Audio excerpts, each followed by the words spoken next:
This is Dr. Deukmedjian, the CEO and founder of the Deuk Spine Institute, here with you on November 30th, 2021. That's it? You're right.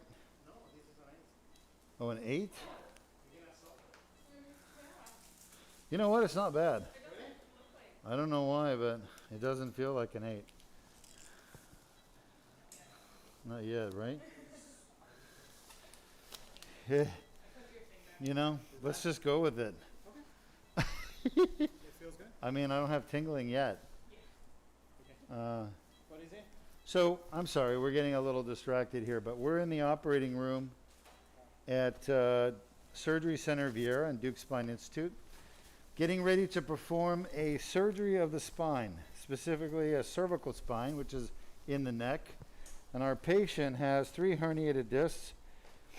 One is at C3-4, another at 4-5, and another at 5-6. Now, we could have done a fusion like we did with the last patient. We did this morning, but this patient didn't want fusion. She wanted endoscopic laser surgery. That's what we're doing today. And if you've never watched one of these before, this will be the first time you've probably ever seen it or heard of it.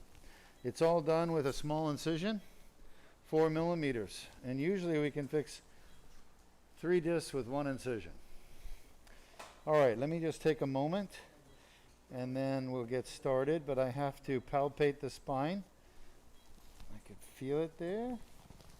Can you help me with her head? So her tendency when I push is going to be to flex. If you can keep her extended by holding her skull, like a kind of like inline traction. Your neck is actually extended. The position that you position there. Oh no, I'm sure it is, but as soon as I push on her neck, she starts to flex. So if you can give me a little bit more extension, you can even push the occiput towards the feet if you want. That's good. There's the spine right there. I can feel it. And that's the key to the surgery. Shot. We need to feel the spine. 2, 3, 4, 5, 6. So we're going to 4, 5 first. Agree? Luis? Let's see what we got here. Shot. Shot. Yeah, give me a AP. Shot. Hold on. Come on. It's a shot and an AP. Quick, quick, quick. Nobody move. Shot, quick. AP. I need to see if I'm in the midline. I am. Lateral.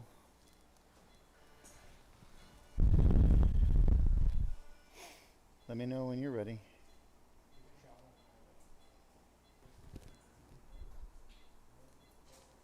Shot.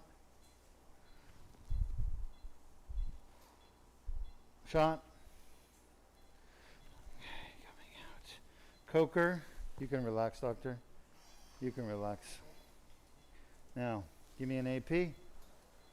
Okay, 2, 3, 4, 5. Luis. I agree, sir. Oh my God, it's perfect. Look at that. Right in the middle. I love it.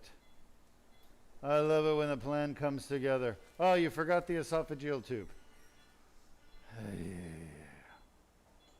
When am I going to get my staff to do what they're supposed to do? Okay, for these, I like to have an esophageal temperature probe. It's okay now. It just helps mobilize the esophagus. But now, are you going to remind the anesthesiologist from now on? Are you going to remind the anesthesiologist from now on? Yeah. Good. You're going to use that correct? You? I All right. So the reason I'm talking to my staff about this is there's 2 things that I need to make sure, actually 3 things I need to make sure I don't puncture. Anything in the carotid sheath, which is the carotid artery, jugular vein, the esophagus, and the trachea. And I'm actually going between them, just like we did last surgery. So if you rewind, if you look on YouTube and you go back 1 surgery, you'll see what we did was something called an anterior cervical discectomy and fusion. By the way, that patient's gone home. Yes. It's not too late to put the tube if you No, want. no, no, no, no. I am not going to. Yeah, if you could put it, do it. I can. Yeah. Okay, so we just did an ACDF and the incision for that thing was this long. Now this patient will have a 4 mm incision instead. That 4 mm incision, we're going to do everything endoscopic. So instead of doing an open surgery, we're doing it endoscopically. That last patient that you all just watched surgery on, if you were here last surgery, this morning, that patient's already gone home. He's up, walking around. He's doing fantastic. His neck pain is gone. Headaches are gone. His pain going from his neck into his shoulders is gone. The pain, I asked him, it used to go down to his elbow, gone. So the only thing he has is a sore throat from having the tube down. And he also has carpal tunnel syndrome, so he's got some pain in his palm, but that has nothing to do with his neck. But he's literally gone home already. So for those of you who have never seen a 3-level ACDF outpatient, that patient's already gone an hour and a half after he was done with surgery. Okay, we are ready to keep going while my anesthesiologist puts in an esophageal temperature probe. I'm going to do my discogram at C4-5. Shot. Could feel it. Shot. And it's leaking out the front. It is also leaking out the back, but I like it to leak a little more out the back.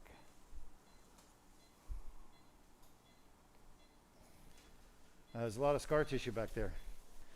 That's what's blocking it. Okay, that's good.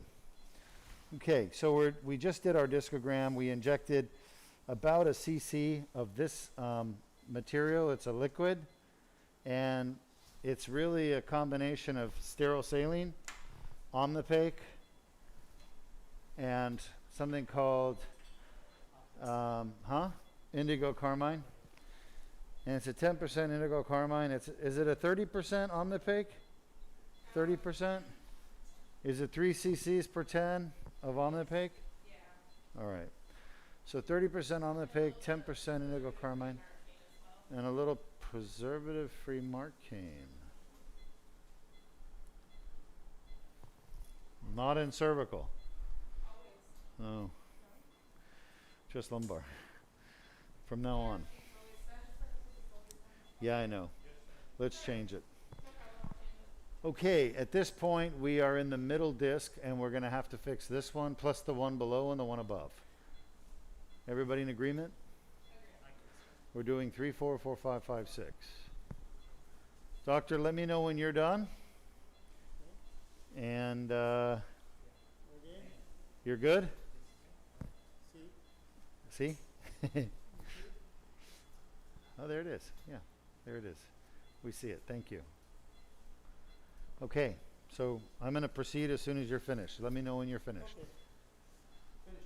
You're finished. Perfect. So at this point, we've got our guide wire in. Shot. All right. I need to get my guide wire in just a little bit further. Shot. Well, I guess that's as far as the guide wire wants to go. That's fine. I'm going to take my needle out, leaving the guide wire in. Shot. That's it? Yes, sir. Okay, good. Now, as you can see, so far I have a percutaneous procedure going on here with the needle and the guide wire. We're about to open this up and do an incision. Once you make an incision, it's no longer percutaneous. Percutaneous means done with a needle through the skin. Once we make an incision, it's a surgical procedure. This is a surgical procedure. I'm trying to, is there epinephrine in here? Yes, sir. Yes, sir. I mean, I did a little needle stick and I got more bleeding than I do the whole surgery with just the needle. All right, so I'm going to put a little pressure here. Just give it a second. Shot. Perfect. All right, so we're going to give the medicine a minute to work. This medicine that we're putting in now is a subcutaneous local anesthetic called Marcaine and a little epinephrine. I'm going to make a 4 mm incision. 4 mm is very, very tiny, but that's what we do the whole surgery through, is a 4 mm incision. Right against the guide wire. Okay? Next, I'm going to bring this dilator down over the guide wire. And I know I've got a safe path through the neck, because that's what I created initially in the very beginning, was a safe path with the needle. Remember in the beginning I put my fingers on the neck, I displaced the esophagus and trachea immediately and the carotid sheath and its contents laterally. Okay, and that created a safe path to do this endoscopic surgery. That's the key to the whole surgery right there. Okay, at this point I have the tip of the dilator on the front of the spine. Remember, if you watched the last surgery, at the front of the spine we had the anterior longitudinal ligament between the longus coli muscles. Now we need an AP. So we're gonna, on the lateral view, we're in the front of the spine sitting on the ALL. On the AP view, we want to make sure we're somewhere near the middle of the spine. Shot. And there it is. We are. Beautiful. Right in the middle of the spine. Now if you get too far left or too far right, you're going to go through the longus coli muscle. You don't want to do that. It's not going to really be a huge problem, but it's better to avoid doing that. Oh, by the way, show them on that x-ray picture. Oh no, the AP. Can you pull back the AP? You just had the AP. Okay, Diego, I want you to show the AP view. Bring it up. Okay. Oh my God, Jordan. You're kidding me.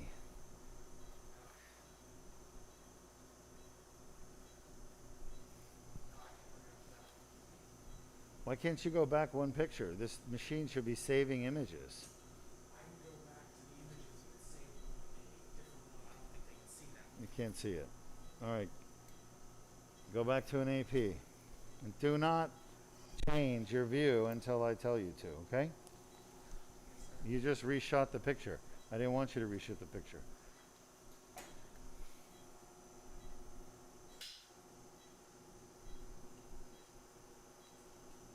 Now, show them now go back to a lateral and show them, do not take the lateral picture. And show them the tear and the leakage of the dye into the foramen on that left side. It's her left arm that bothers her. I'm going to show you the annular tear. And it's a big tear right there. You see that black thing? He's pointing the arrow to. You got that, Diego? Do you see it? Diego? Yes, we see it. All right. Good. Now, let's go back to a lateral view. That is the tear in the back of the disc where the dye is leaking out. That is where the inflammatory juices are leaking out onto the nerve root. Lateral. You're pulsing, right? Yes, sir. All right, so we're entering the disc. I'm twisting and entering. Yep. And once I get this started, I'm going to remove this guide wire. And I'm going to advance the dilator with the mallet. Shot. Mallet is going to give me more control. Remember, all this is being done through a tiny 4mm incision. Shot.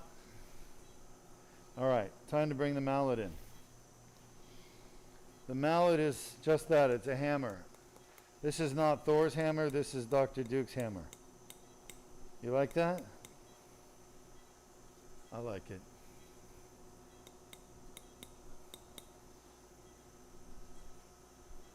Okay. Shot. I want to get to the back of the disc, right where the annular tear is, at the base of the herniation. And that is where we are. I want to go a little further, another millimeter. All right, good. So now, over this dilator, I'm going to bring a tube. If you've never seen this surgery, it's quite incredible. The whole surgery is done through this tube. It looks like a coffee straw, but it's actually a stainless steel surgical instrument. It's called the tubular retractor. It's going to come down over the dilator, and I'm going to advance it through the neck.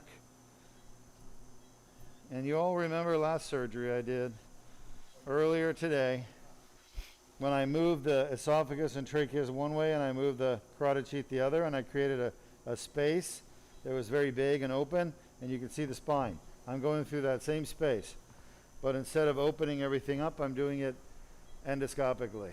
Shot. All right, so the tube is on the front of the spine. I'm going to advance the tube through the disc to the back of the disc. Doctor, can you give some inline traction? Just give me a little straight pull, nice and gentle. Little inline traction, perfect. Shot.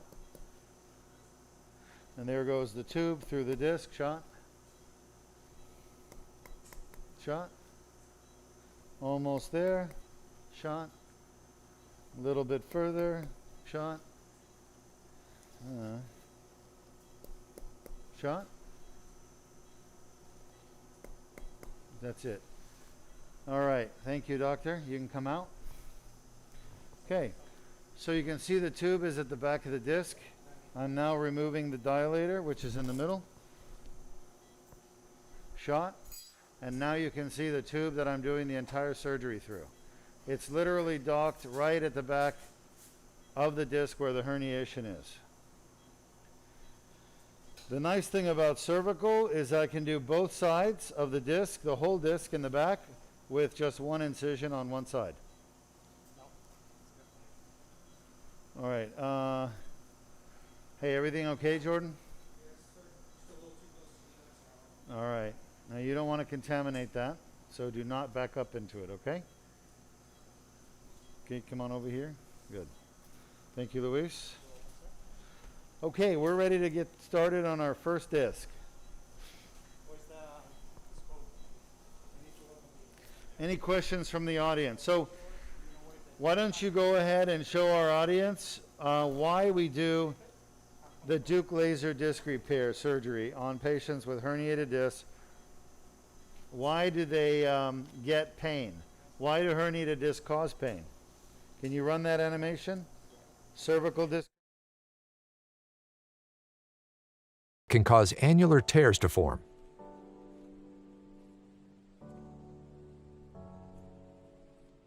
Pressure on the disc causes herniation of the nucleus pulpus through the annular tear.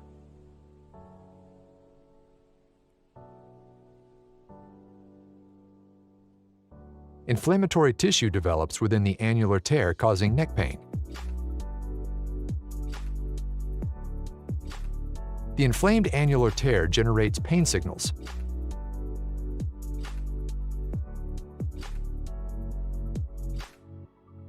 Additional injuries can cause worsening symptoms.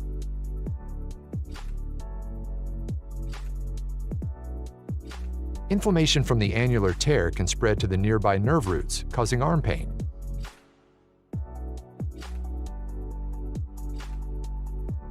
Pain signals travel up the nerves to the brain, causing localized neck pain.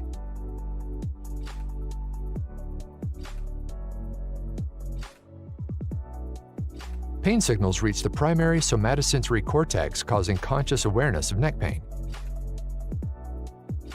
If you have a herniated or bulging disc and neck pain, submit your MRI for a free review at www. You are back. Okay, we're about to go in endoscopically and fix this disc. So right now, if you're looking at the endoscopic view, and what you're seeing is I'm trying to adjust the focus, make it a little bit better. It's a little bit blurry. This is a fiber optic scope, so it's never going to have as clean of an image as a rod lens scope. But what we're seeing here is we're in the back of the herniation, and the laser is at 12 o'clock. And I'm about to get started using the laser. The blue stuff is degenerative disc. Basically, it's the herniation. And the white stuff is annulus,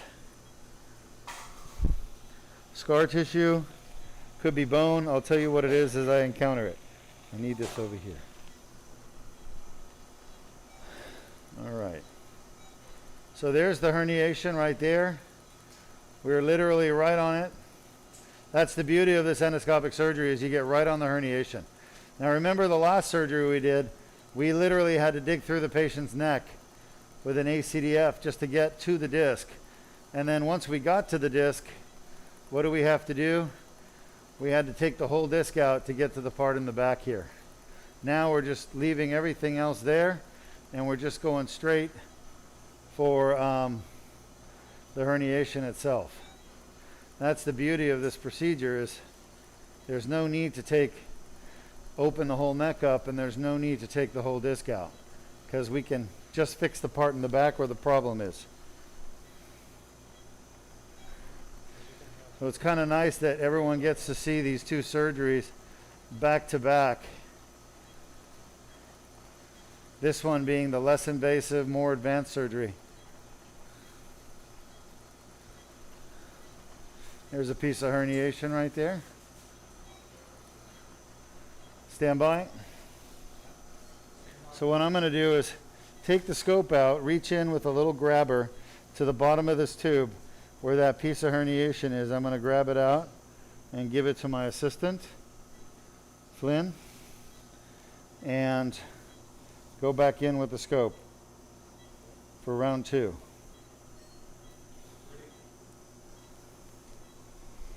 Okay, going back down the tube. Once again, we're in the herniation. And this is the herniation here. This is the annular tear.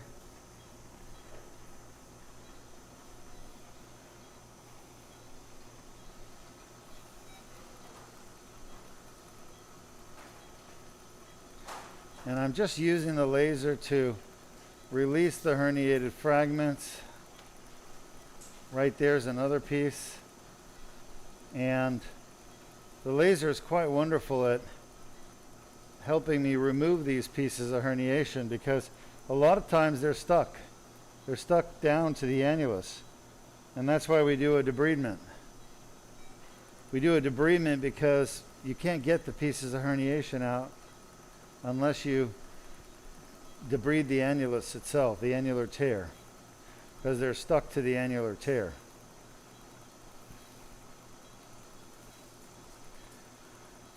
It's kind of like fish getting stuck in a net, you know? Not in the net itself, but in the walls of the net, where you have to free them up. But we do that with a laser here. Any questions? We have one question from Facebook. Okay. They're just wondering, was fusion an option for this patient? Was fusion an option for this patient? Yes. The answer is yes. Yes. Anytime you have a problematic disc that's causing pain, fusion is an option. So this type of problems that the Deuk laser disc repair fixes are the same problems that a anterior cervical discectomy and fusion will fix, an ACDF. Except an ACDF can also fix deformity. Deformity is basically where the spine is kyphosing, like kinking forward, or twisting. And a lot of times fusions can fix those kind of problems, but many times they don't need to be fixed. So why have a fusion when you don't need it?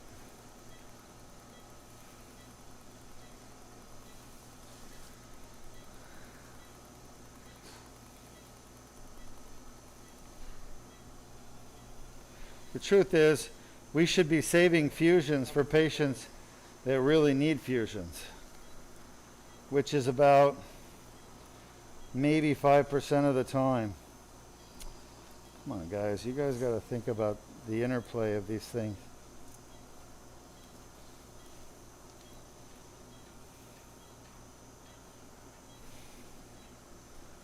Does that make sense?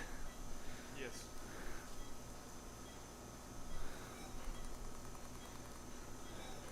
Anytime you have a herniated disc and pain coming from the herniated disc, a fusion will, if it's done properly, it will get rid of that pain. Okay? The problem is most surgeons that do fusions don't do the right surgery. And what I mean by that is they will do a surgery on one disc, but the patient needs three discs that need to be operated on. So they'll do one at a time. The patient will get some relief, and then they end up having to come back and getting a second surgery or a third surgery. And, you know, why put somebody through 3 separate surgeries when you could fix it with one surgery? That's really the question. Most spine surgeons don't know how to fix these problems with one surgery because they're not comfortable doing more than one disc at a time, or they don't recognize that the other discs are also causing problems, and they just focus on one disc and not all three. If you have 3 rattlesnakes in your house, are you going to just take one out at a time, or are you going to and leave the other ones for a year or two, or are you going to get rid of all 3? Not all herniated discs cause problems. Not all herniated discs are painful. Most herniated discs are not painful, but when they are painful in a patient, you don't want to go in there and just fix one if 2 or 3 of them are causing pain. You need to fix all 3.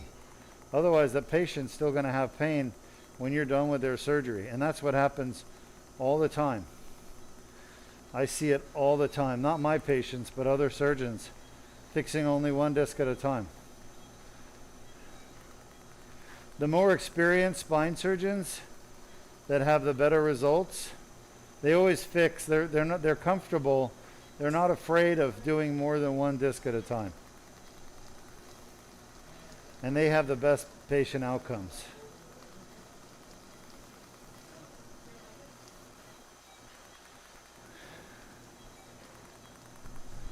So if you haven't watched our Spine Scams Exposed segment, I recommend you check it out on YouTube. And we actually saw a patient in clinic yesterday that is somebody who got scammed. This is a poor patient with schizophrenia who was treating elsewhere at another pain center.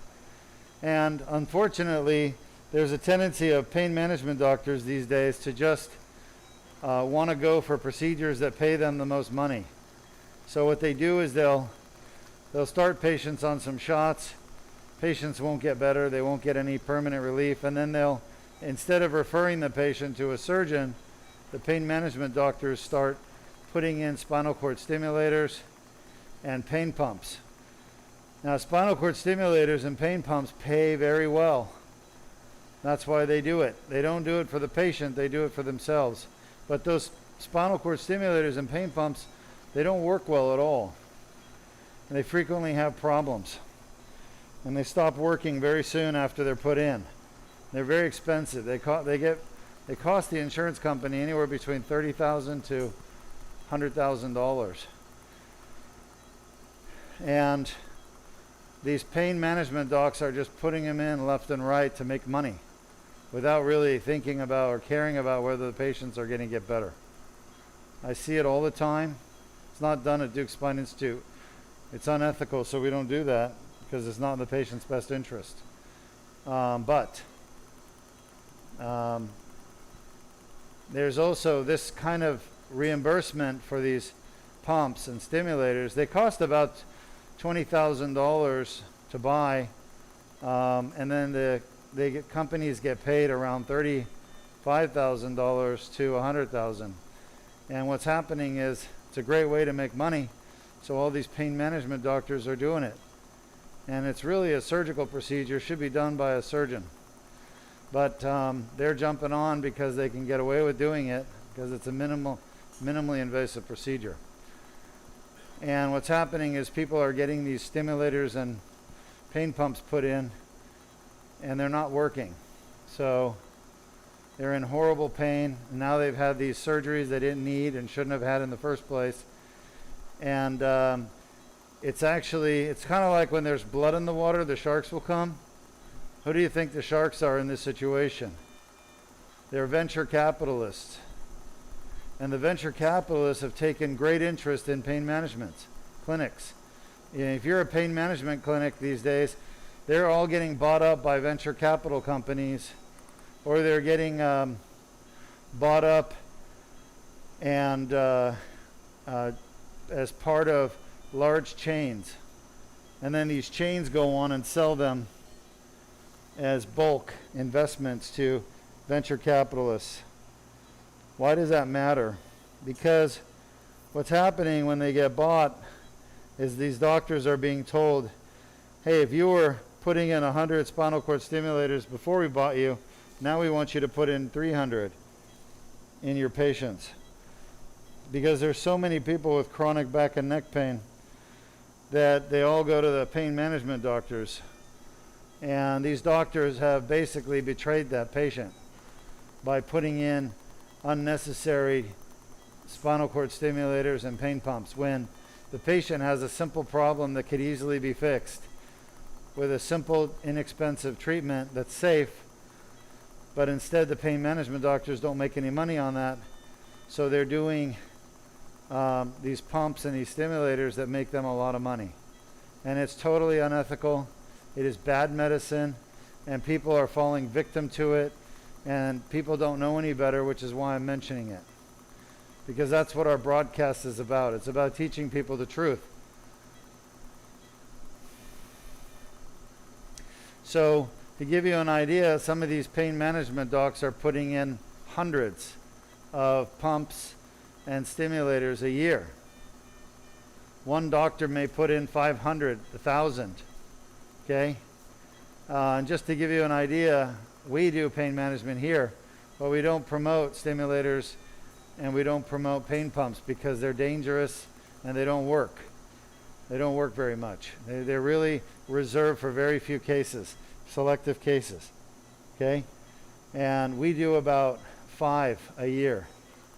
And we have one of the busiest pain management practices in the country.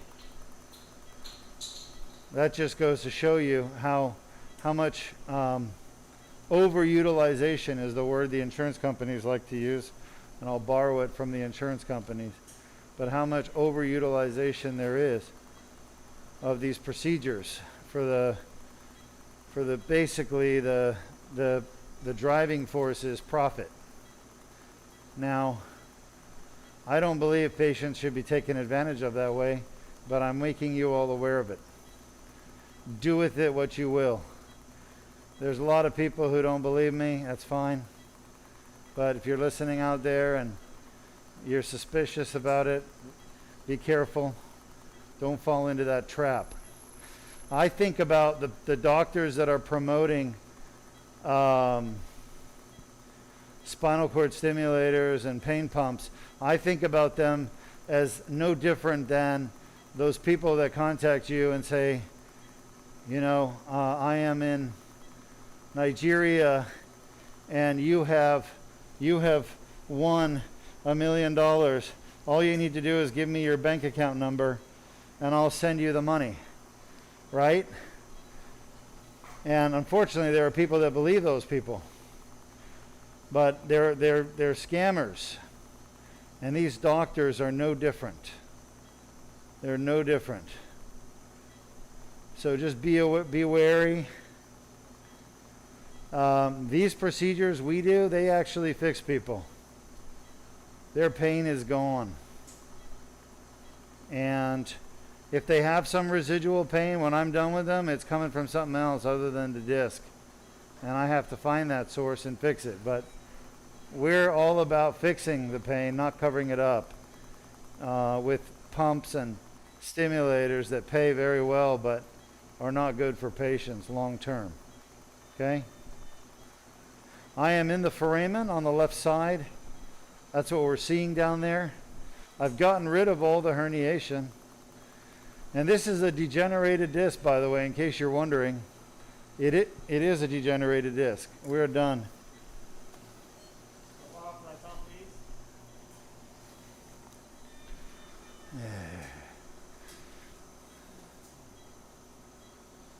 Actually, let me put the scope back down real quick. And just let me look through the scope real quick. Sorry, I want to... Let's just look and see.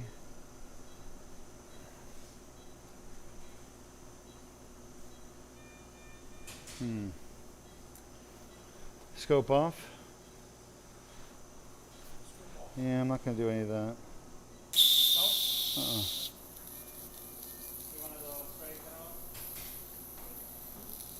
Huh? Yeah.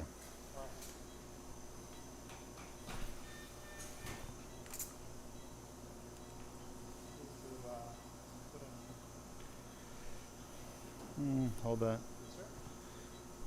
Actually, I'm just going to hold on this one.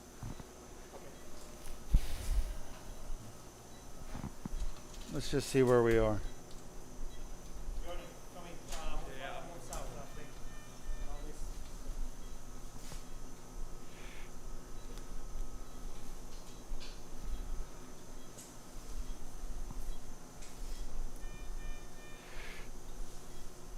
Get a shot, AP, while you're there.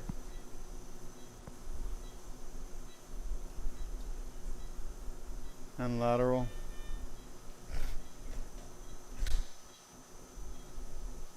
All right, why don't you show our audience what we're doing here, Diego?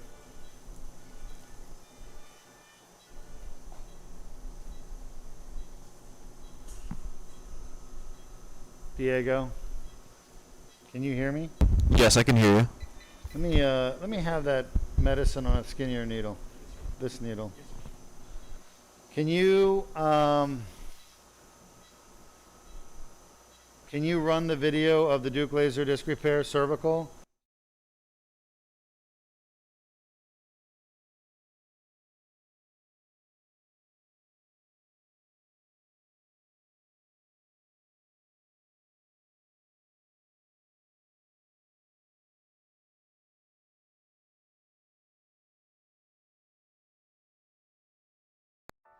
Disc herniations are a common cause of chronic neck pain.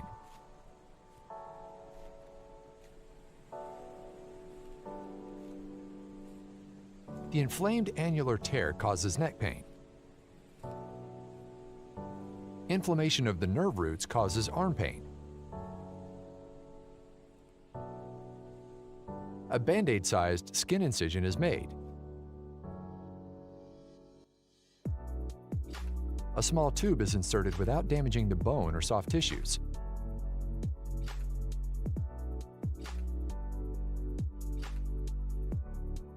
The laser removes the herniation and debrides the annular tear.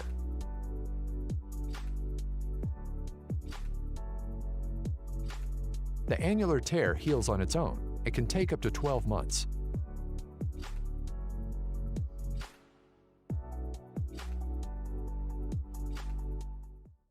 If you have a herniated or bulging disc and neck pain, submit your MRI for a free review at www.mri.deukspine.com.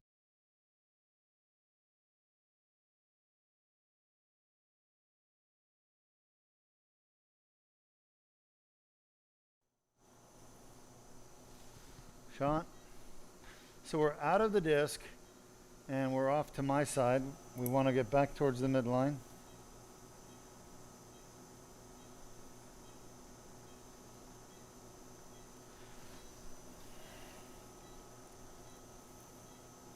Shot. Better lateral. We need to make our way down to the next disc.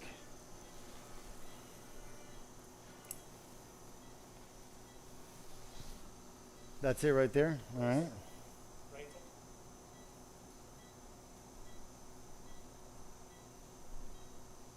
Shot. Oh, don't move that head. Just keep her slightly extended. Yeah. Shot.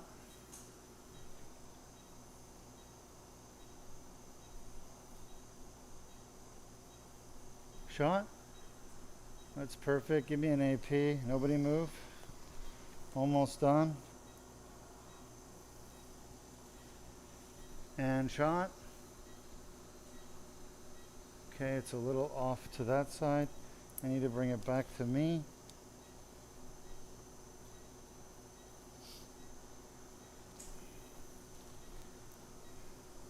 Shot. Mallet. Go lateral. Lateral.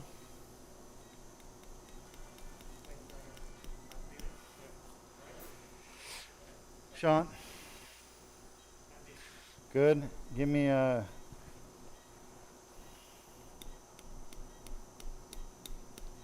shot. Coker AP. Almost done, doctor. So we've moved from 2, 3, 4. I'm in 5, 6. Let me have a ray. Come on. Is that it? Yes, sir. Lateral.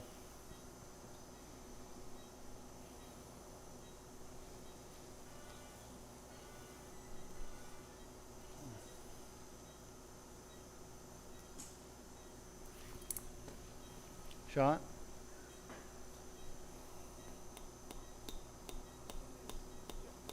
Shot. Uh-huh. Shot. It's just very degenerated.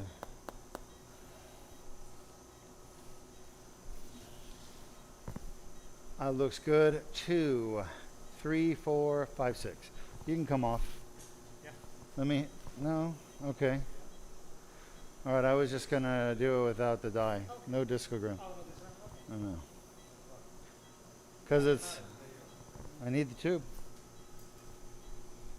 Once again, if you joined us late, the whole surgery is done through a tiny tube, 4 millimeters. So it's minimally invasive.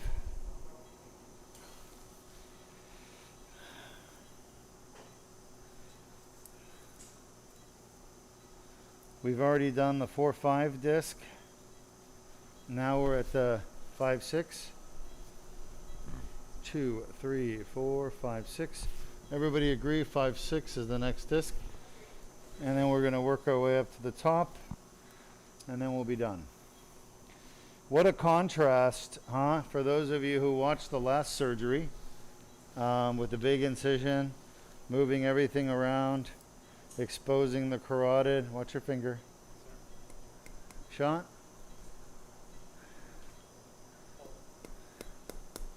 Shot. You can't leave it there. Your finger there. Stop taking your hand off. Leave it there. Shot. Just about done. Shot. All right, now stay there. I want to come off.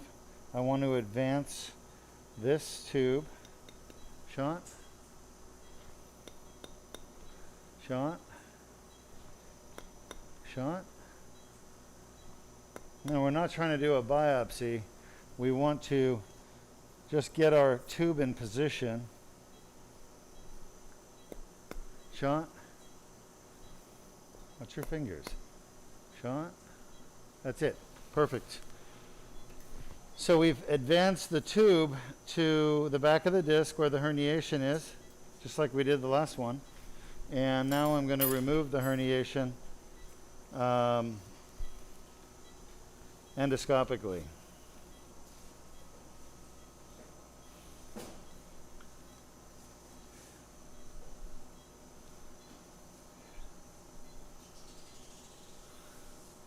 Any questions from our viewers? Yes, we have a question from Facebook. We have a patient who just had a fusion from C2 to T2, but is still having pain and does not understand why. Yeah, I'm sorry you're in pain.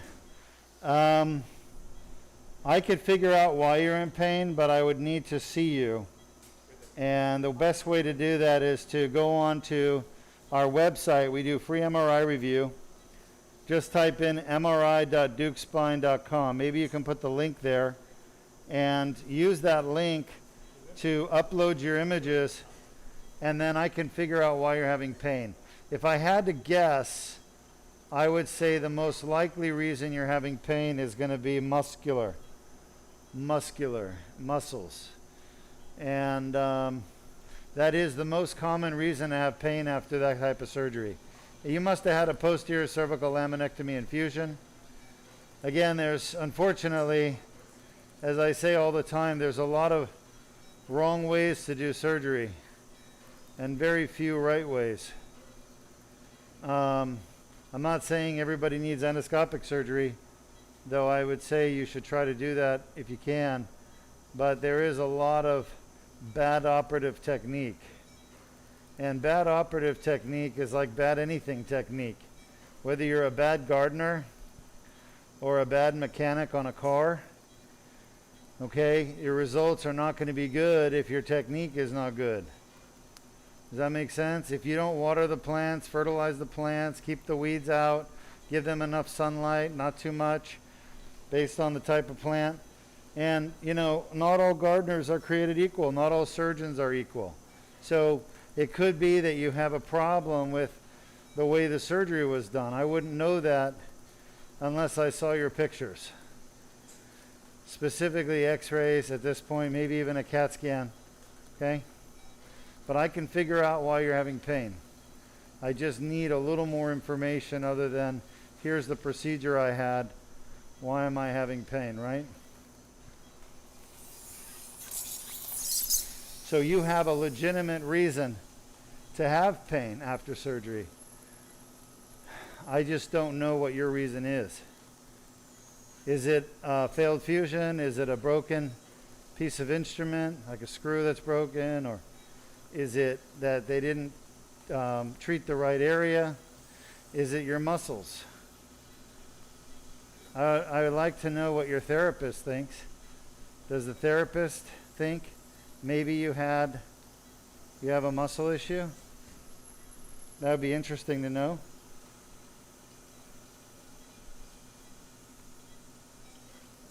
Okay, we're at the back of the disc here at C5-6, and again, there's tremendous amount of scar tissue here, just like the last disc, indicating eons of inflammation. So years of inflammation going on, and inflammation hurts. That's where the pain comes from. That's where the headaches come from.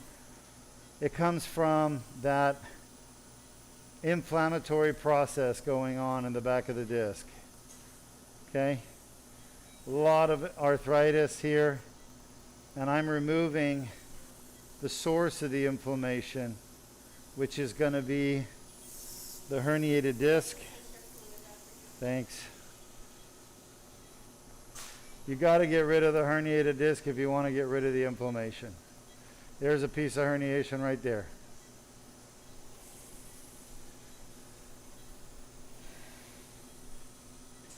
The key to getting rid of back pain is and neck pain is to get rid of the source of inflammation, which is always going to be the herniation in the back of the disc.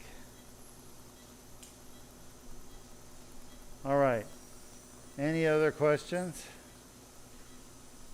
Yes, we have someone in the comment section asking about pain in their tailbone.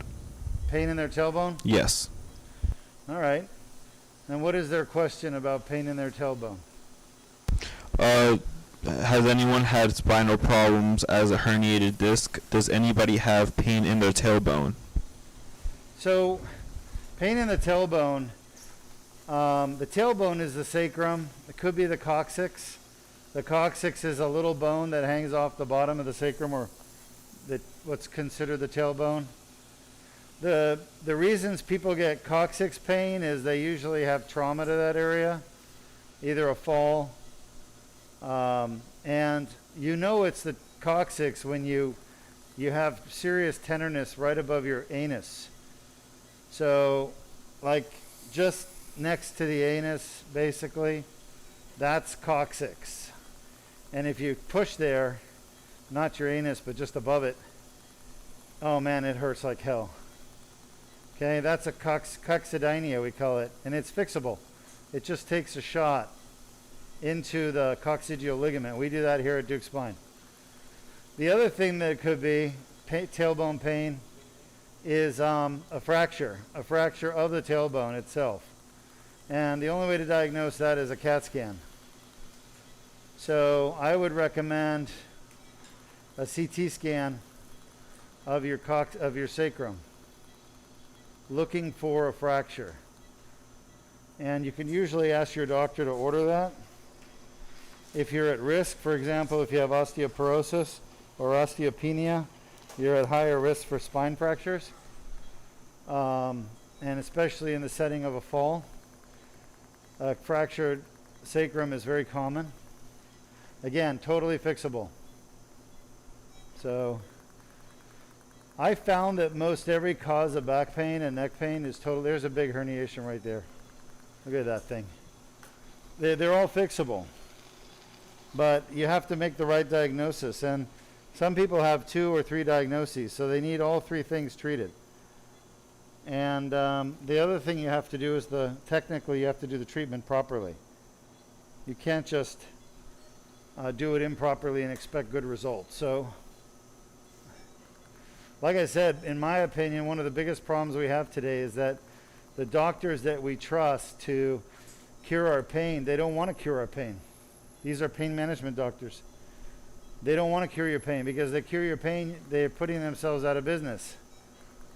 So you have to have a doctor who's ethical, who wants what's best for you, the patient. And if you don't find one, you're in deep trouble, because they're just going to use you and squeeze you. They'll use you like an orange tree. You're going to keep coming back and getting more oranges. You'll never get better. You'll just keep getting treated. And I see this happening all the time. They're taking advantage of people and their insurance. And honestly, from an insurance standpoint, that's an example of an unnecessary treatment that doesn't work.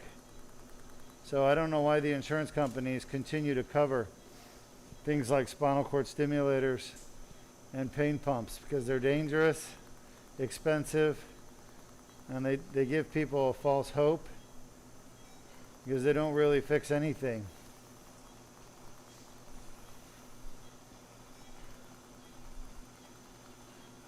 All right.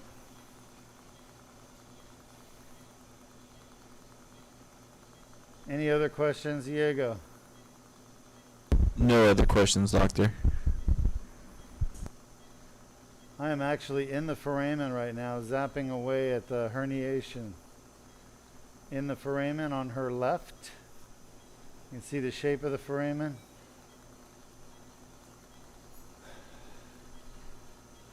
I'm going to come back towards the midline.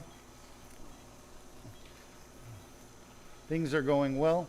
What is our next surgery, by the way? Our next one is a right-sided lumbar DLDR at L4-5 and L5-S1. Thank you. Getting quite a nice variety of surgeries today.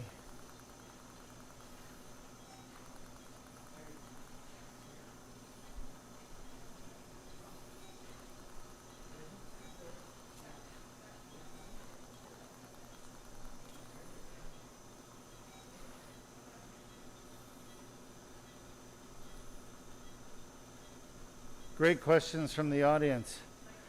For those of you who don't know, Deuk Spine Institute does have an app. Our app is free. You can find it on iPhone and Android. And we have a lot of useful information in our app related to spine care. Feel free to download it.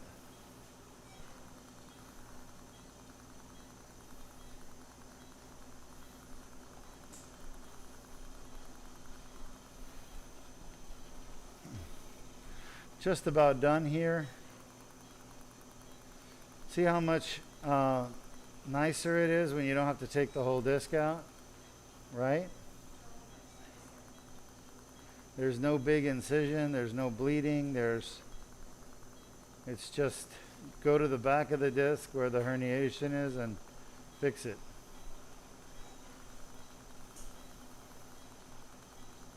These are little bone spurs here, by the way, but they're not really bothering anybody, so we don't really mess with them. My surgery doesn't make your disc look normal. Sometimes people don't understand that. We're not trying to make your disc look normal. We're trying to get rid of the pain. And that's really what our goal here is.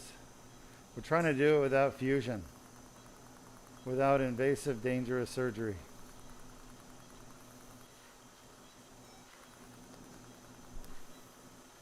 All right, just about done here.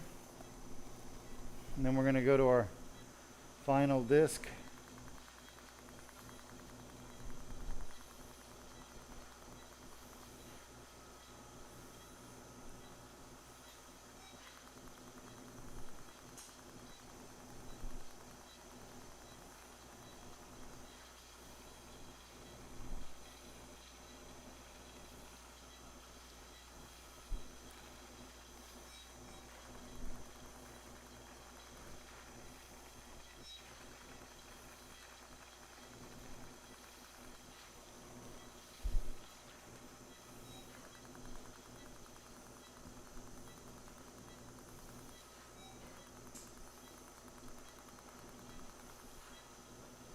Any more questions?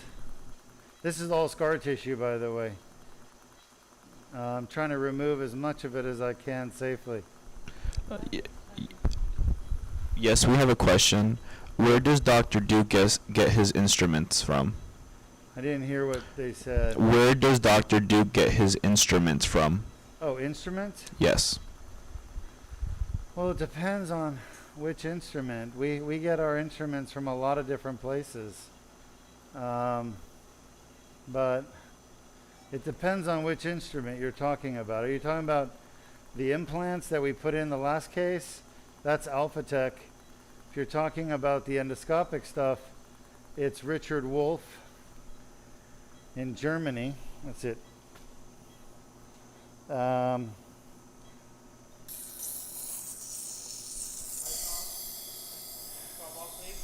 to do it just like the last one? I'm You want to? fine.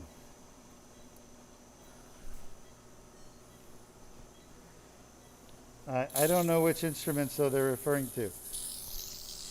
I'm not trying to be evasive with you. I don't know which instruments you're talking about.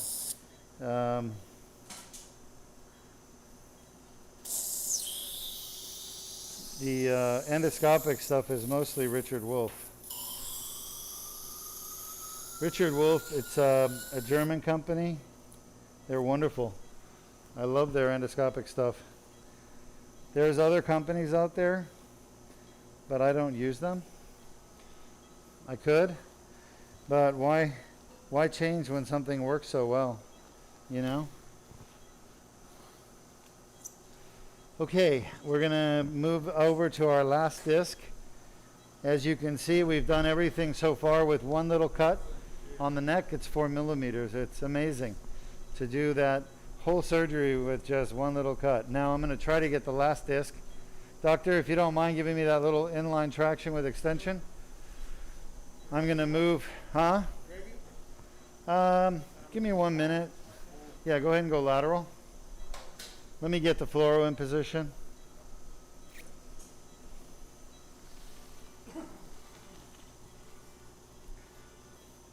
You know, I don't want everyone leaving here thinking that every pain management doctor is bad. They're not all bad. Many of them are good. At least have good intentions. They may not be technically good, but they have good intentions. But I'm just seeing a disturbing number of procedures done by pain management doctors that I believe are completely unnecessary and unhelpful to patients. And I would never do them myself, even though we're perfectly capable of doing them. There's only one reason to do them, and that's to make money. And they don't benefit the patient. So we don't do procedures that don't benefit the patient tremendously. All right, you ready? Doctor, I'm ready. Just, yeah, slight extension. Shot. All right, we're out. Now I need to march along the front of the spine. It's my least favorite part of the surgery, AP. Quick AP. Now you know where I am. That looks pretty darn good. Dead center. Let's go lateral again.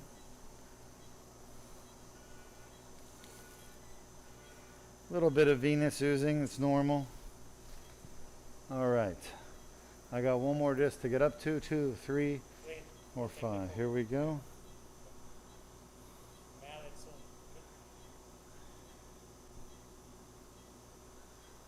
Shot. Can feel that little edge right there. If I could just, there we go. Shot. Again, I want to make sure I'm in the middle line. Can you give me an AP? Coker? Come on, man. You trying to set Flynn up? Quick shot. Still midline, slight to the right. Almost there.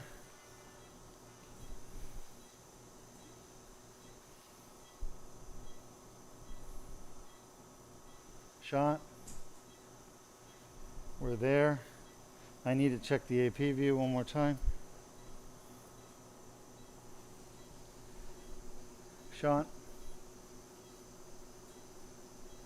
I want to move it a little bit to her, her, right? Her, yeah, I got it. Shot.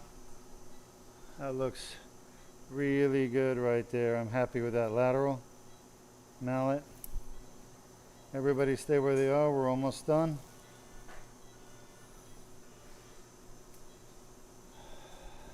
That's perfect.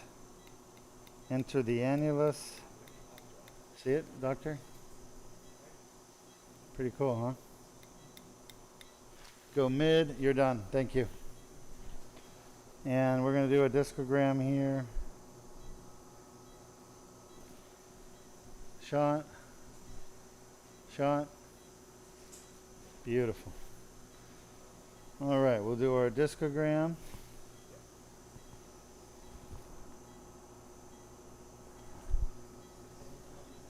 Shot. All right, good. So we got our dye in. You can actually see the tear. Let's get an AP. Coker. You know what? I don't need a coker. I'm just going to leave it. We're good. So we've done our discogram once again, and I want to see if there's a tear.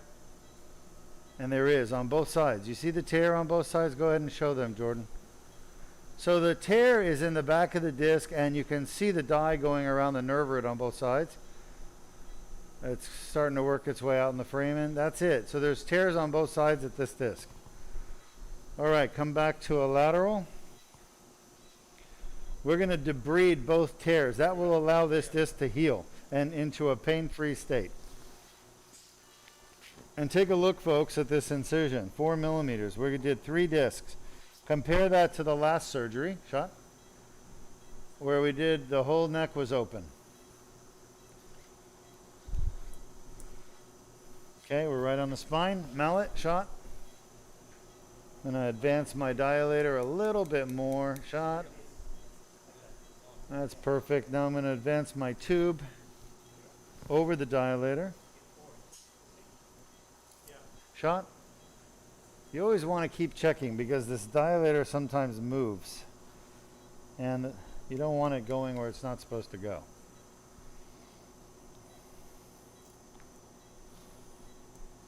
Shot. Shot. Shot. Shot. Shot.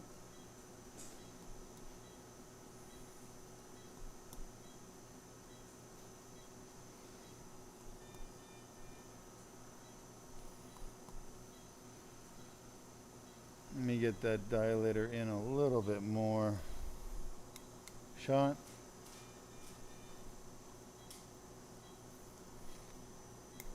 Shot. Done. All right, now we're in the back of the disc. Removing the dilator. Again, we have access to the back of the disc where the herniation is. And we're going to remove the herniation as well as debride the annular tear using the laser and endoscope. This time we did a discogram. So we have the degenerated nuclear material will be staining blue. It'd be easier to see for everyone, including myself.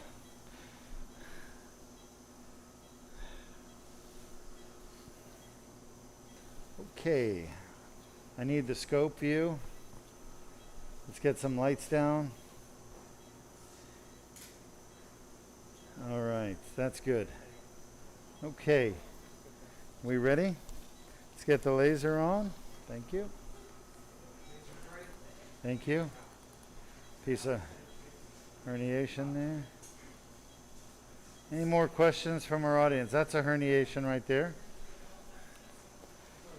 What we're doing is creating a pathway for the herniations basically to leave where they are, where they shouldn't be, and to come out and face the music.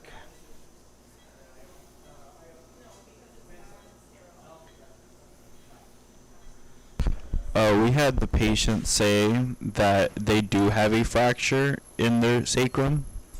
How would they be able to treat that?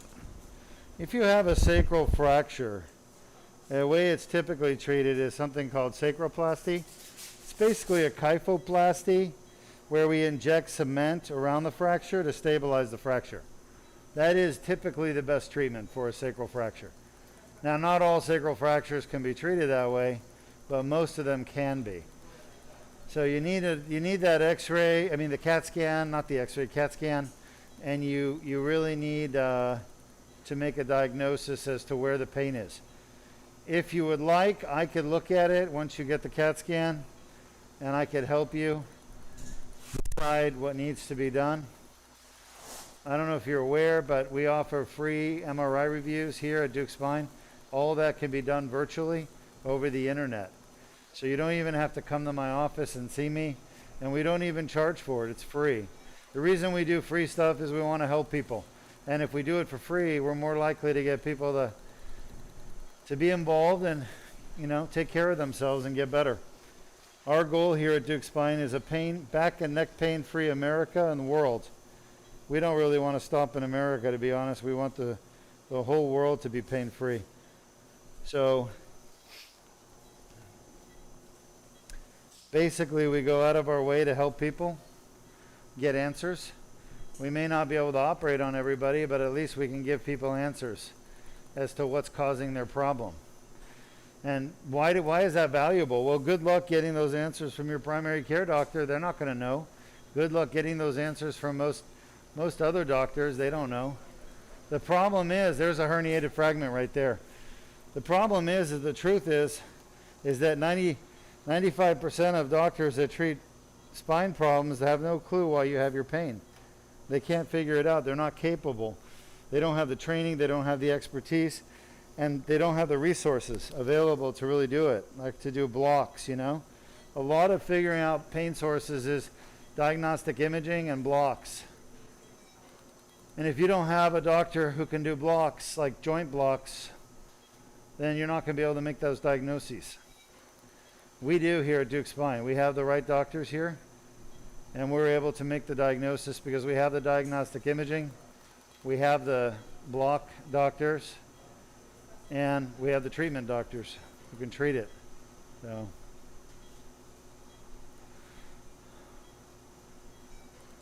anyway, take a look, get your CAT scan, submit it to our mri.deukspine.com, and I'll be happy to meet with you and do a Zoom call. As a matter of fact, we have Zoom calls coming up this week. I have almost 100 of them to do. And we don't charge anybody for those Zoom calls. I basically spend an entire day and a half just talking to people for free, trying to help them. Spend a lot of money and resources to do that,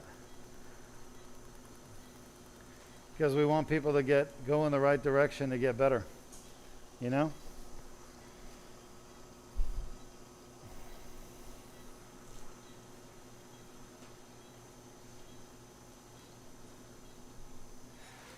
Somebody helped me out one time when I had no access to good care, and they helped me, and I always appreciate the fact they helped me.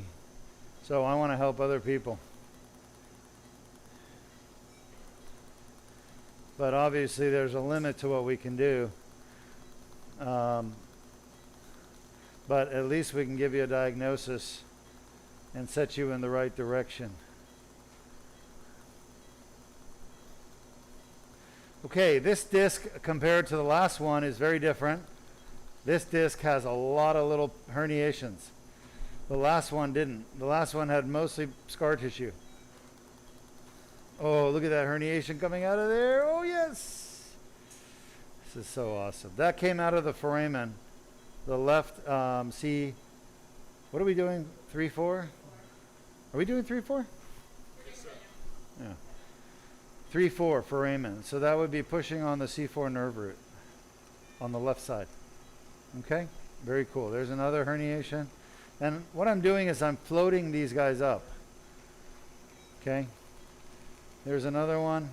And they come out so fast that they're just there. You can see them. You see how quick that is. These things move so quick. I'm doing the annular debridement right there, but that's herniation right there. There's another piece right there. I'm trying to break it up. Oh man.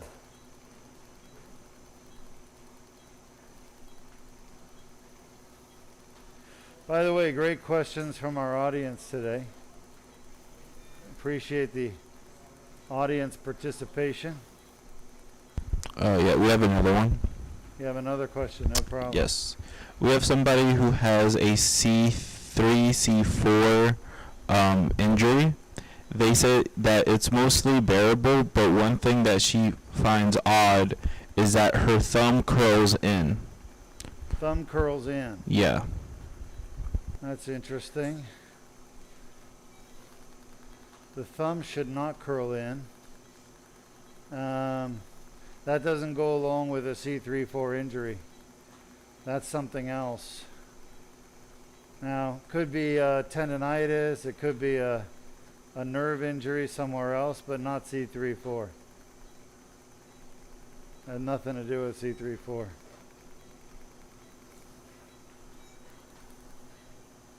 Sorry. I would go see a orthopedic or I would go see a neurologist maybe.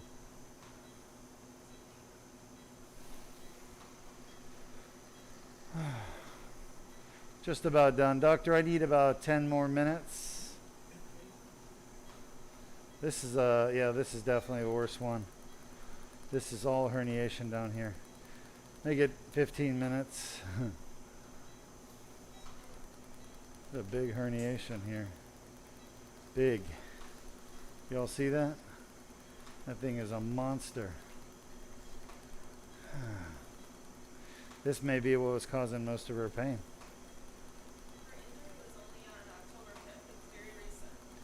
So she, my nurse is telling me that the patient states her injury was in October, but these herniations are far older than October. But this one could be October, right here. So she said that she had a fall. She had her back surgery here, lumbar DLDR. She was rehabbing back, working on exercises, slipped and fell, and then felt like a pop in her neck. And she called 911 and she said that it felt like her upper half was on fire. And Yeah. she was in the hospital for a week, and then like Oh, really? center for 2 weeks. She went to the hospital for an entire week. And she didn't see a doctor for 4 days. She what? She didn't see a doctor for 4 days while she was there. Which hospital did she go to? Holmes Regional? The big trauma center here? And then she Wow. said the day before she was It's horrible. discharged, she saw a neurology team, and they just had a follow-up outpatient. So I'm just getting the scoop on this patient. Apparently, she, I fixed her back, I guess, years ago, So about 6 months ago, 6 months ago, and she was doing a therapy, but she fell, and she was doing great. Her back's awesome, and she went to the hospital. They admitted her, and for 4 days she sat in the hospital without seeing a doctor. That's crazy. Trauma center. Yeah, it's a level. Is it level 1 or level 2? I think it used to be level 2. It may be a level 1.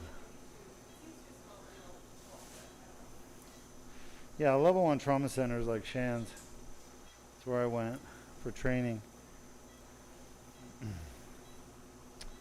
All these little pieces. Anyway, that's pretty sad to hear. I'm sorry to hear that.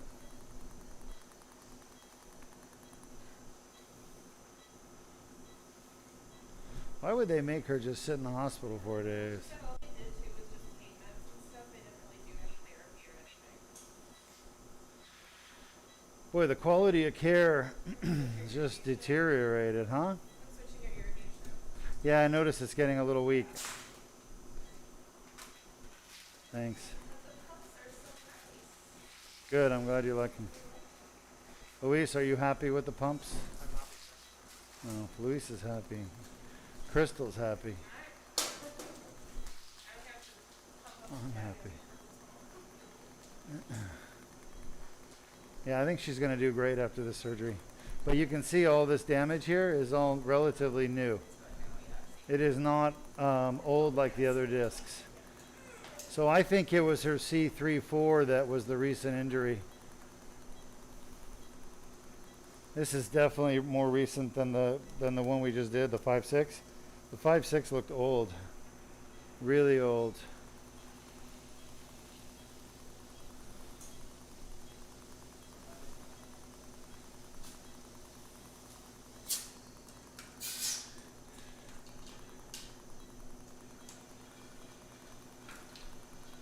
You see that, doctor? That's the herniation. I've been taking pieces of it out. There's another little piece right there. It's really hard to get out. But you see the end plate, the bone there, right there? That's the back of the vertebral body. So this is all posterior annulus and posterior longitudinal ligament. You see those white fibers there? That's posterior longitudinal ligament. So this is a subligamentous herniation at C3-4. Beyond that ligament is the spinal cord. Hopefully we won't see that.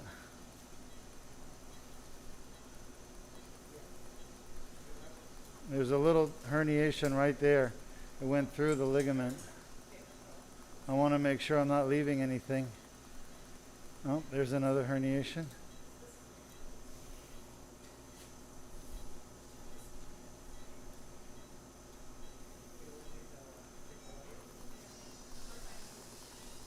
You see all these fragments, though, that are coming out. These are all herniated disc fragments. I'm just giving them a way to get out with this tube, you know? That's literally the dura down there. That's where the herniation ripped through the PLL. Because this is the PLL right here, and that's where it went and pressed on the spinal cord right there. And now it's all gone. I'm just cleaning the last bit up. Watch that wire. Do not let it hit my face. That's pretty much it. We're done. I don't see any more herniation. We're done here.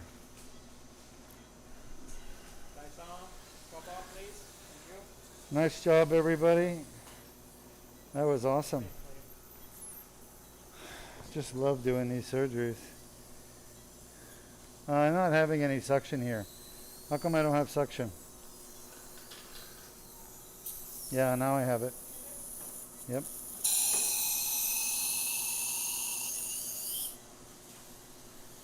All right. So the betadine is an antiseptic. I'd say we lost maybe 5 cc's. No, we're good. So I'm going to show you all this incision. Diego, can you see the incision? Yes, we can. Ticky. All right, so the whole surgery, I'm going to take this off, was done through this little tube right here. Can you see this? Yes. This is a 4mm tube, and the incision is 4 millimeters. I'm going to take the tube out, and I'm going to apply pressure for a few minutes just to make sure there's no venous bleeding.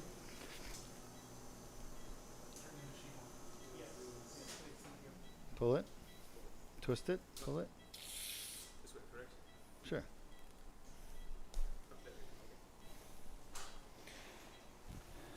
Alrighty. Any more questions? If you have questions, folks, type them up. I'm going to come answer them for you face to face. We're done. That was 3 discs that were repaired. And like I said, the bottom one, C5-6, when I got in there, it was mostly old disc herniation scar tissue. I didn't see really many fresh disc herniation. The first one we did was C4-5. That had kind of a mixture of old and new. And then this last one we did looked like it was the newest herniation. And if you look at the x-rays, she's got the well-preserved disc height at C3-4. So it's a pretty normal disc that she just basically probably injured when she fell. And that's where I found a lot of herniated fragments, at least 15 of them. And we got them all out. There was also a tear in the posterior annulus and the posterior longitudinal ligament. And there was a few herniations sitting right on the spinal cord. You could see the little groove that was there. Okay, here it is. See this incision? Diego? Yes. That's a Band-Aid incision. Compare that to the first surgery we did. By the way, our first patient, the 3-level ACDF, already went home about an hour ago, and he was doing fantastic, very happy. We'll see him tomorrow. We'll do a video tomorrow. Hopefully he'll let us, and we'll see how he's doing in terms of his symptoms. Great job, team. You guys did awesome. Jordan, thank you. Thanks, everybody. Crystal, good to have you back. And we've got one more surgery left.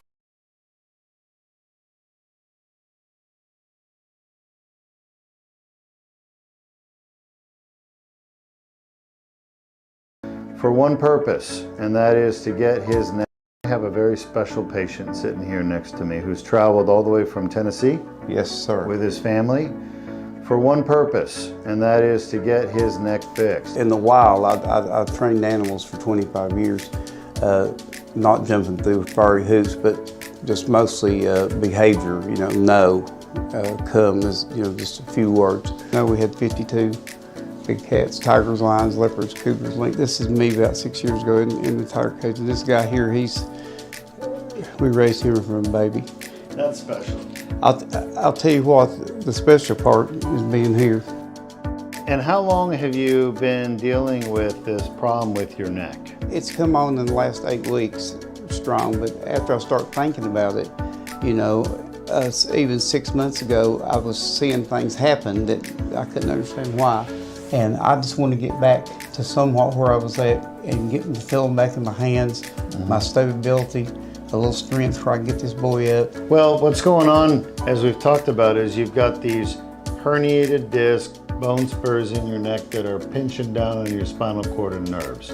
And I'm going to go in there tomorrow with a laser, and we're going to open all those spaces up, get the pressure off the spinal cord and the nerves, so you can start getting some feeling back and strength back in those arms. That sounds great. That's why I'm here.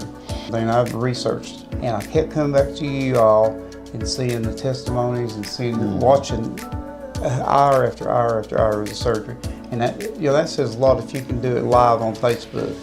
It's just a pleasure to be here. I feel safe. I feel like when we... Ladies and gentlemen, Dr. Deuk is on his way. Make sure to write up your questions for Dr. Deuk. We have arrived. Thank you so much. We'll see you tomorrow morning, all right? I appreciate it so much. So we did surgery yesterday with the laser. Everything went really well. You can actually see the 4mm incision right there, 3 discs. He didn't want fusion, and so he found Deuk Spine Institute and he came here.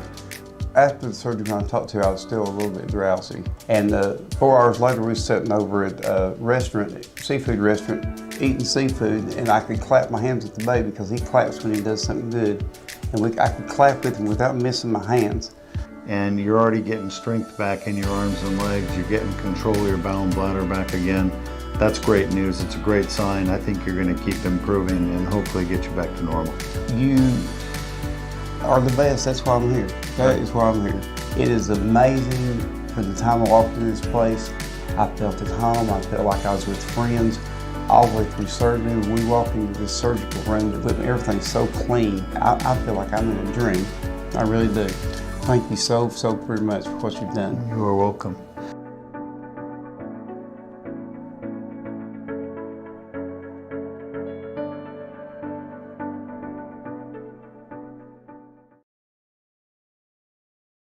Movement by not fusing, and we don't put anything in your body and leave anything in there. It's all natural. Are you glad you did it? 100% glad I did it. Yeah. I tell this story all the time. Everyone goes, oh my goodness, you had back surgery. Are you okay? I can't believe, how are you walking around and you look so comfortable? And I tell them, I don't have anything in me. And I tell them how the surgery went, and I don't mind showing them the video, and they're blown away. And so I often share your website and number with many people. Thank you. Dr. Deukmedjian here with one of my patients who actually happens to be a musician and is here in the local high school, right? A very large high school for that matter. Yep, absolutely. The largest in the district. Largest in the district. And you have how many members in the band? 160. 160 students in the band, and he is the director of that program. Tell me about your back problems before we did your surgery. I was an active runner and exerciser, and I was out, on a very long run, 15K, and I noticed a pain running down my leg. I thought it was due to poor stretching and not enough stretching, so I increased that. It wasn't going away, which was a red flag indicator, and I saw my doctor, who then recommended an MRI to see what was going on. And it showed the herniated discs, the L4, L5, L5, S1, who then recommended me to go to another center to receive back surgery. To which, and I had told you before, my wife saved the day and found you guys. They usually do. The wives usually do. They keep us out of trouble. Yes, she often does. So, when I came to see you with that same problem, with the pain shooting down my leg, I would say at days, 9 out of 10, I would have to call off of work, sit at home, or lay at home, honestly, just to stay off of it because the pain was so great. Yeah. Yeah. So it really had, the pain in your back and down your leg had a really bad effect on the quality of your life and your ability to do your job. And what did the other center, by the way, what did they recommend in terms of treatment for you? A fusion. A fusion, right? Yes. So you didn't want a fusion. Absolutely You didn't want not. a fusion. You didn't want to lose the natural movement from your lower back. And you found out, your wife found out about our laser surgery, which preserves movement by not fusing. And we don't put anything in your body and leave anything in there. So your back pain that you had before surgery, which was done 6 weeks ago, by the way, how much of that pain do you still have? Zero. Gone. Zero. Cured. Yes. Awesome. And the leg pain? It is gone. Yeah, the pain shooting down my leg has completely gone away, and it is wonderful to be able to climb the bleachers in the stadium, to get on my podium, and to be able to play my saxophone comfortably. Awesome. Well, congratulations. You had the courage to do the surgery and have the laser surgery repair your disc, and here you are 6 weeks later doing fantastic. Please tell your wife, give her my best regards. Okay? Thank you so much. All right.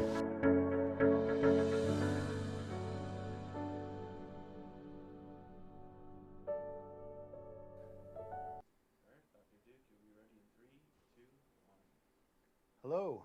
We have just finished completing a cervical Deuk laser disc repair. It's an endoscopic surgery that I perform to go in and treat a herniated disc in the neck or back or thoracic spine.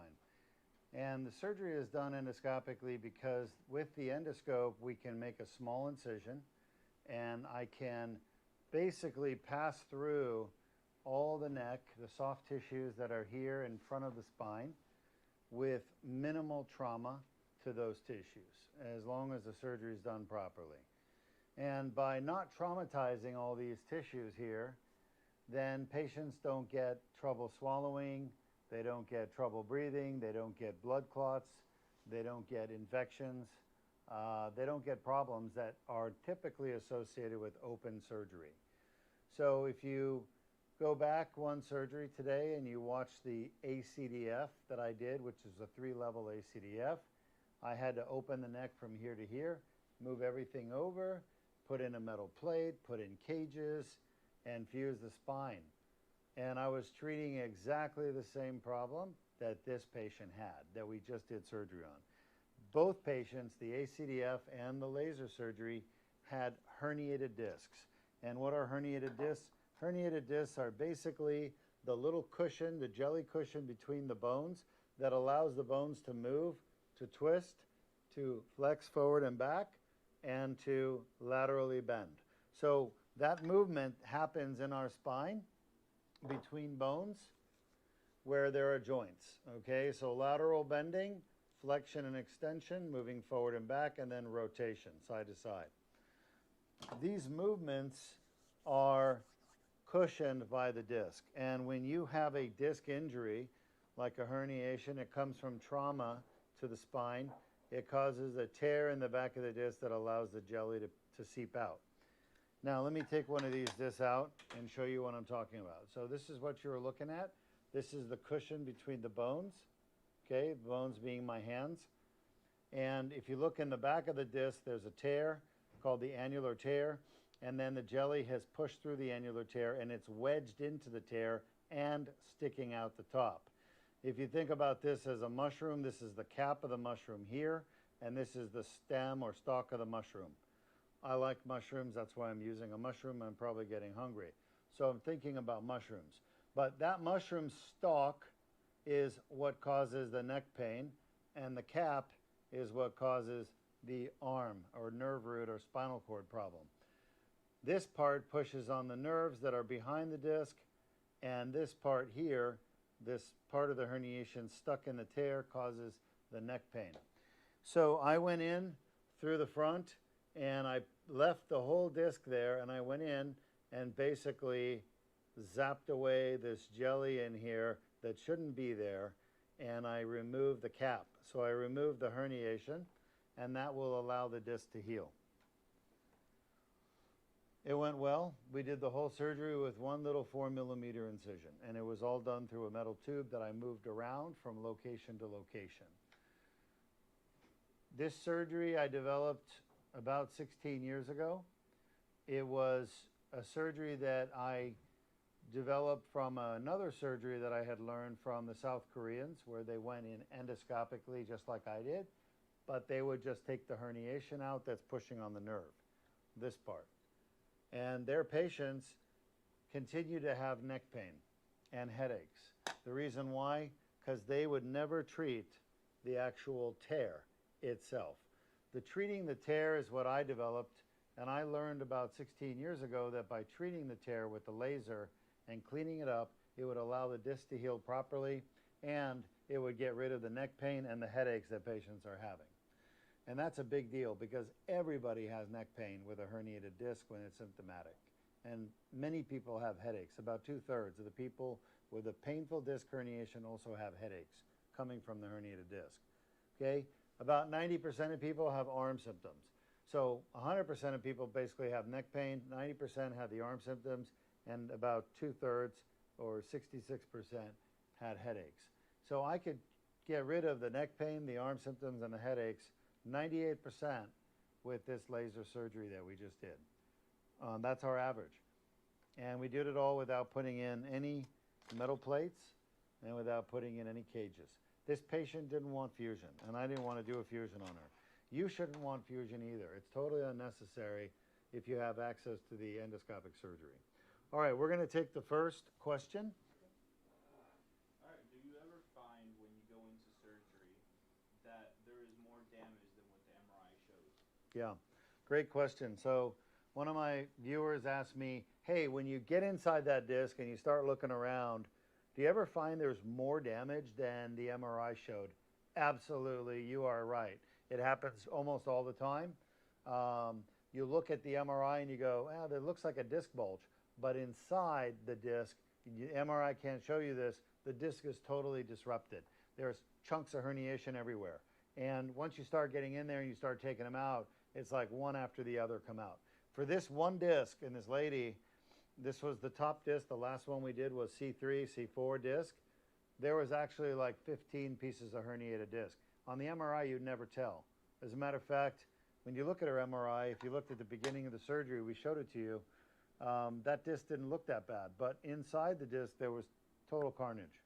So yes, MRIs are not good representations of what's going on inside the disc. They're important, and they can show you when there's an abnormality, but they don't show you the extent of the abnormality, and they don't tell you which disc caused pain. That's very important. A lot of people think big herniation means pain. Small herniation means no pain. Small disc bulge, no pain. That's absolutely not true. 100% not true. So don't look at an MRI and say, oh, small disc problem, small pain, that must not be the cause of my pain. The disc herniations are almost always the cause of the pain. And that's why we operate on them pretty much almost every week here at Deuk Spine Institute. That's all we're doing. We're fixing bulging disc and herniated discs that are causing pain. All right, and then lastly, we have a comment that says, I'm an orthopedic and spine surgeon from Jordan. Can I visit Dr. Deuk and learn from him as a visitor? Well, very nice to meet you, doctor. yes, you can come and learn from me. We need to talk about that and have a discussion. My advice to you would be for you to direct message me if you have access to Facebook, or fill out a contact form with your information and let our team know that you want to meet with me, and you and I can have a conversation about how we can go about doing that, okay? My goal is to have this procedure performed, taught, and performed all around the world. And why would I want that? Simply put, it's better than what's being done now by far. What's happening right now is if you have a herniated disc in your neck, you're anywhere in the world, your doctors are going to recommend either a fusion or artificial disc. Artificial discs and fusions are highly invasive surgeries with big incisions, scar tissue, pain, trouble swallowing, hoarseness, and on top of that, there are complications like bleeding and infection. And then, of course, there could be failure of the disc where the artificial disc pops out. We see it all the time happening, and then you have to have another surgery with a fusion. Or you could have something called adjacent segment disease where you put the artificial disc or fusion in and then you get a problem with the disc above or below. Happens all the time. With the Deuk laser disc repair, you have none of those problems. No complications, no scar tissue, no nerve damage, no trouble swallowing, no blood clots, no bleeding.